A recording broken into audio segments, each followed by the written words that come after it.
Hi guys, it's Mary McIntyre. Welcome back to another video. And this is my first Christmas crafting video of 2022. So in today's video, I'm going to show you how I made this reusable advent calendar. I made it out of remnants of fabric that I already had in my fabric stash, plus a bit of pipe from the garage. So if you want to find out how I made this, keep watching. So my plan for this advent calendar is to make a rectangle of fabric and stitch 24 pockets onto that.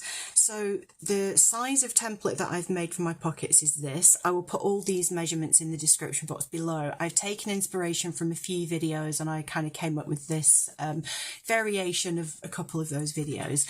So with the seam allowance allowed for, that's going to be the actual size of the pocket. So I've measured that, allowed 3 centimeters either side, and then another 2 centimeters for seam allowance on either side, and then left 2 centimeters in between each. So there will be 6 pockets going down, 4 going across. So if I've done my maths correctly, allowing for the gaps between them and an extra bit of seam at the top for a bar to go through, it's going to be 48 centimeters across by 76 down. I'll probably cut it a bit bigger because it's better to have too much fabric and trim it than not enough. I know from bitter experience. So I wanted to try to use fabrics here that I already had rather than buying new materials. These pockets will be fairly small, but this is just for a small treat for my husband and I. It's just for the two of us, so I'm sure they'll be fine. I bought this fabric ages ago intending to make dungarees. I didn't make dungarees, I've not had time, and I think this would be lovely as the front panel that's got the stuff stitched onto it. And on the back of that, I'm going to use this plain grey. I'm also going to make all of these pockets double layers of fabric. So this will be the fabric that's on the back of each pocket, so it'll be 2 layers. The fabrics that I've chosen out of my stash that I think will work really well, I've tried to not go kind of too gaudy or things that clash too much. So what I've got here is some starry fabric in a lovely cool toned kind of mauve purple colour and a red, which is really nice. But I've also got this Christmas tree fabric. I bought a few Christmas fabrics last year to make masks as Christmas gifts. So there's this one and this one here, which I think are lovely. And then the final 2 I've chosen have both got kind of squares on them. So this one I've had for years and I love it. It's got stars and glittery stuff on in silver, which is beautiful. And finally this one. This is the only one I'm concerned about. I love this fabric, but it's the only one that's gold and all the others are kind of white or cool toned or silver. But I think when they're all laid out together, there's enough similarities between them that it shouldn't clash too much. So at the top, I'm going to leave a channel. And sorry, my cat is so needy. She's on the table here trying to help. We've got this kind of piece of pipe. It's weird. It's not a solid pipe. It's kind of like stuff that's wound up into a pipe shape. This is great. We've got a metre long length of this and I'll probably need just over half a metre of it. So that will be great. And I'll use either this black and white striped string or maybe the red and white. I'll see what looks better. I think this will be better because the background's grey. So that's all the materials and I'm just going to sew everything with the same colour of grey cotton. Evie, stop. There's the cotton I'm going to use, by the way, so it won't be a perfect match, but I'm going to do everything in the same cotton. So yeah, a lot of cutting out to do, and you know, the chances of me getting this symmetrical and everything perfect, very, very slim. I was at a conference all day yesterday doing a talk. I probably should be resting today, but I really want to make this. I haven't done anything like this for a while, and sometimes I just need to leave work and behind and just do something for me, and this sort of stuff makes my heart happy. So that's what I'm going to do. I'll put as I said before, I'll put the measurements in the description box, so if you want to try to copy this, you can do. So let's get started.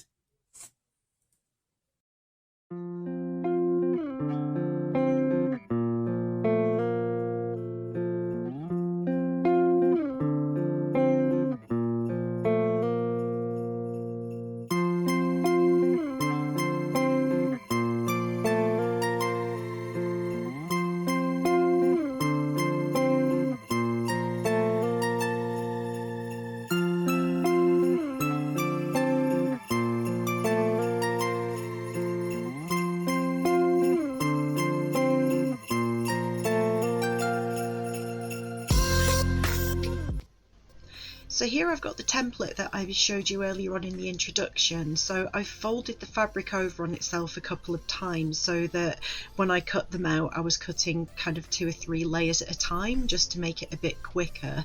So I wanted 24 of the pale grey because that was going to be the backing for each pocket, and then I cut out 4 pockets in each of the 6 colours, so I had 24 of the patterned ones as well.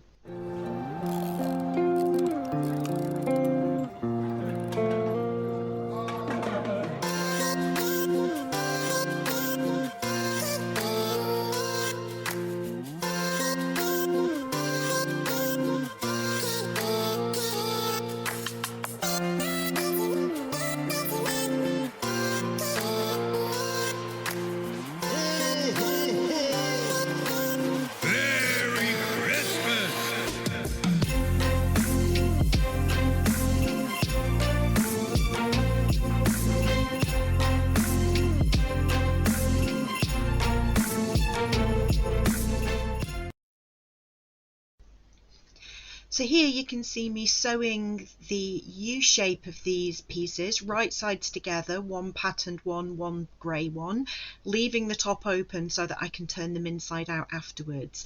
I didn't trim the cotton in between each piece, I just did them all in one long sausage and then trimmed the cottons once they were all done.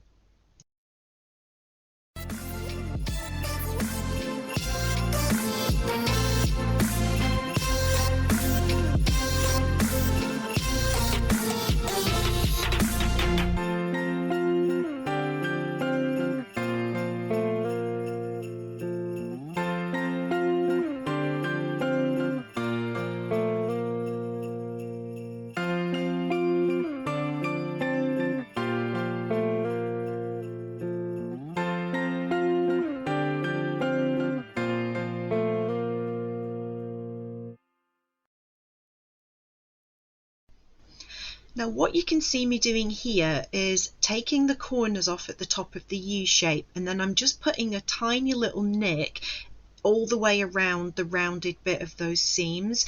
That way when I turn them inside out it won't bunch up, it'll make them lie a lot flatter. It works really well if you do that on a curved surface.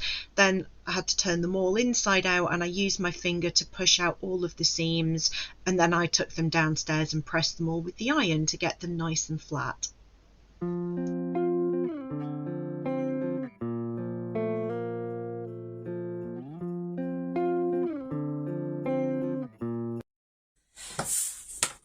Okay, I've pressed all of these, and one thing that I completely failed to take into account is that when these get stitched onto the backdrop, that's another ½ centimetre seam allowance, which I just didn't allow for, and they're going to sit very flush, so it's going to be hard to get anything in them. So I've slightly changed my mind about how I'm going to attach them. So I've pressed them and folded the hem inside. It's not ideal because there's a raw edge there, but what I'm going to do is sew around here so that that's hemmed, and then I'm only going to attach this to the advent calendar by this strip. Probably going to have to hand sew that, but that will mean this pouch can open and I can get more in it, because if that is stitched together and then sewn on, it's going to be the tiniest little thing, and it's going to take up a ton of wall space for like one tiny suite or something.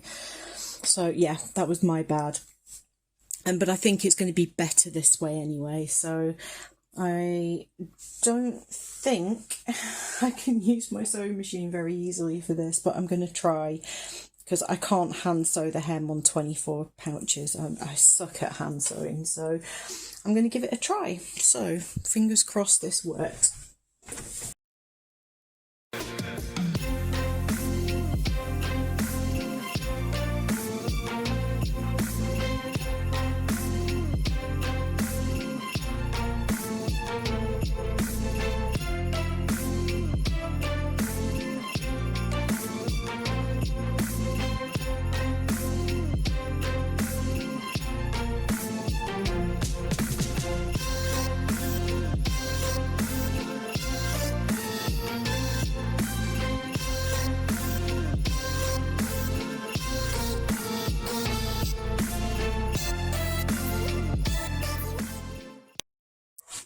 Right, I've decided that I'm going to handwrite the numbers on with a paint pen.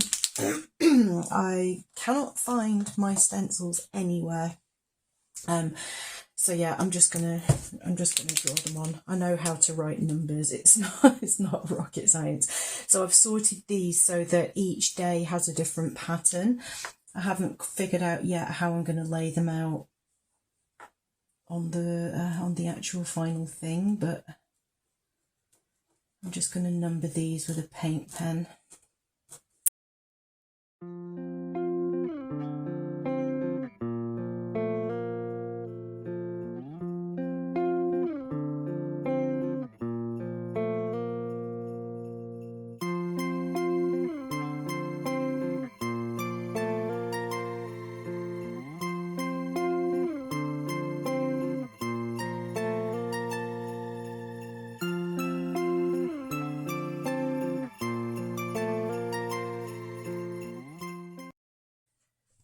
Right, I've laid all of the little pockets out and I've used the stars on the fabric as a way of mapping them rather than measuring. Reason for that is that I don't think any two of these pockets are actually exactly the same size. So yeah, I'm gonna pin those on and then I will have to hand stitch along the rear back seam so that all of the pockets are available to stick stuff in. They're off centre at the moment, but I'll correct that. I'm going to trim down that side, or at least put the seam in the same place with regards to the stars. It looks better, I think, with the stars symmetrical, and I didn't take that into account when I cut the fabric. So yeah, it should be all right. And there's enough room at the top there then as well to have the pole going through. So I'm just going to pin those in place.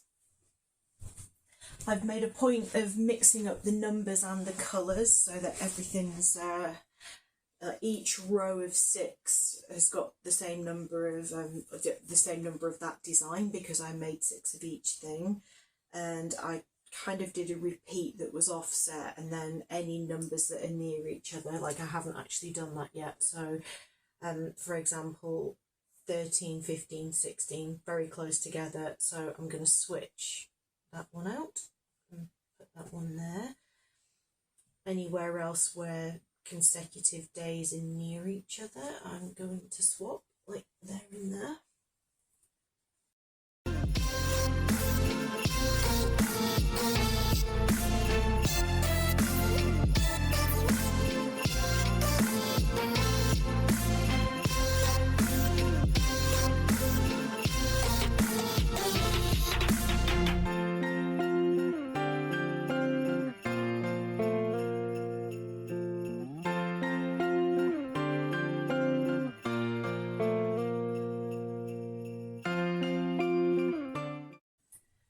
This is going to be a tedious job, but I just need to do just a running stitch along the back here to attach that.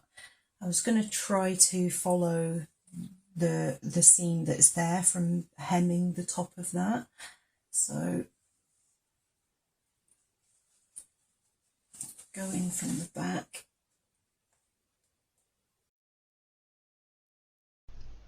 So I did 3 of these by hand, realised it was going to take me till next Christmas, and then decided to do them on the sewing machine instead.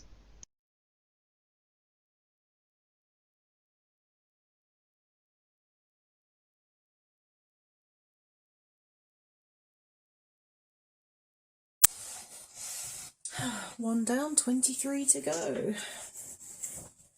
The pockets are on, and off camera I have ironed some interfacing onto both layers of this, right sides together. Now I need to sew along in a U shape, leave the top open so that I can deal with that and get the bar in there in a minute. So it's quite heavy, so I need to support this weight.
I've cut the length of pipe. It is 3 centimeters longer on each end, so 6 centimeters in total longer than the whole advent calendar. And the reason for that is I want to put a small hole to thread the string through. Sorry, I'm so tired I can't even speak. So I'm going to use this black and white striped cord, which I think I got from the works. So I'm going to use my awl and make a little hole, and then I've got a bodkin that I'll put through. I've tested it on a piece of the offcut and it works fine. The reason I'm doing that rather than just passing the string through is that this is not solid. It's kind of like rolled up plastic, and there's a chance that if it got tugged or something that the string could come out. But I also quite like to see knots in string. I think it looks pretty. So I'm going to make the hole so that this little, the edge of the strip is kind of going to be on the back and is towards the back so it doesn't splinter when I make the hole. So I'm going to go, I'm going to measure this actually, because I want to get it the same on both sides.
So here it is, finished and hanging up.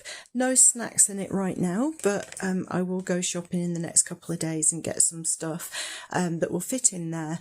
I'm so annoyed that I didn't allow for the extra seam allowance for stitching these on in a U shape, so that the both layers of fabric would be one layer essentially, and it'd be a thick pocket. Because I've had to adapt the design to make up for that mistake, I'm not sure how long the pieces are going to last, because yeah, some of the fabric is quite thin, but you know, it's not like it's going to be in and out, in and out, in and out. It's just going to get reused once a year, and each door will be opened once a year, so that's fine. Yeah, it's way bigger than I kind of pictured that it would be, so I've no idea where we're going to put it. But there is nothing on here that's straight. Honestly, I just cannot do straight lines. So yeah, I try my best. I really do. I can't cut things uniformly. I can't stitch them uniformly, and it just turned into a nightmare. I started doing the hand sewing of these. I did 3 of them by hand, and it was taking forever, so I did the rest on the machine, and that led to another kind of problem, which meant the pockets were slightly twisting as I stitched them on. So many of these have been taken off and put back on 3 times already, and they're still not straight. So I'm just going with it now. I'm done. I'm so done. I should have gone for random. I should have stuck with rectangles and gone with random. But anyway, I'm happy. I am happy with it. I had to handwrite the numbers, but I don't think that spoils it. I think it's all right. Some of the fabric the paint just kind of soaked into, so the numbers are not particularly bright. But yeah, I think it's really good, and it means that we won't be using wasteful plastic packaging for an advent calendar this year, and I can choose my own chocolates that actually taste nice in there as well. So yeah, this will get used for many years. The double layer of interfacing means that this is nice and kind of robust, and yeah, it's quite stiff, which is good. I was worried about it getting floppy, and because these bags are kind of hanging on like that, we can put more stuff in, but it's just annoying that the kind of you can lift them up. But yeah, overall for a one-day make, I think it came out okay. You see the knotted cord at the top there. The cord's pretty thin for the rest of the design, but it's not going to be filled with heavy stuff. So yeah.